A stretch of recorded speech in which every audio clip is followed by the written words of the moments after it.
Saudara, Dinas Kelautan dan Perikanan Aceh menggelar sosialisasi terhadap nelayan mengenai dampak dari destructive fishing. Sosialisasi ini dilakukan agar nelayan lokal dapat meningkatkan kesadaran dalam menjaga kelestarian laut sehingga hasil laut dapat terus diperoleh secara berkelanjutan.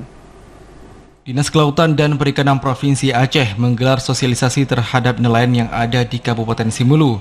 Sosialisasi yang dilakukan dengan menggandeng dari berbagai unsur sebagai pemateri termasuk kelompok pengawas masyarakat yang telah berhasil dalam menjaga kawasan konservasi laut. Para nelayan lokal diberikan pemahaman mengenai dampak dari destructive fishing, yaitu penggunaan alat yang dilarang untuk menangkap ikan.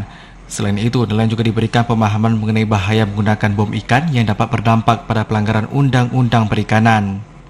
Kepala Dinas DKP Aceh Aliman mengatakan dengan adanya sosialisasi yang diberikan kepada masyarakat agar nantinya para nelayan bisa bersama-sama untuk berupaya mengurangi pelanggaran pada aktivitas perikanan. Memang diperlukan sosialisasi lebih mendalam pada masyarakat dalam hal penanggulangan destructive fishing ini agar lebih efektif dan lebih efisien lagi.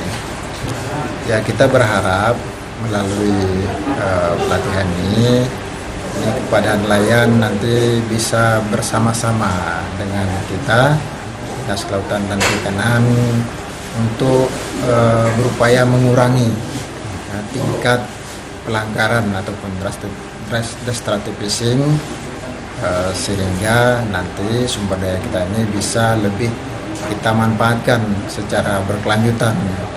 Diharapkan dengan adanya kegiatan sosialisasi ini, semoga hasil laut di Simelu bisa terus berkelanjutan.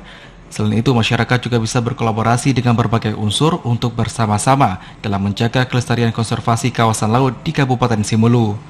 Dari Simelu, Al-Hasab TV Aceh melaporkan.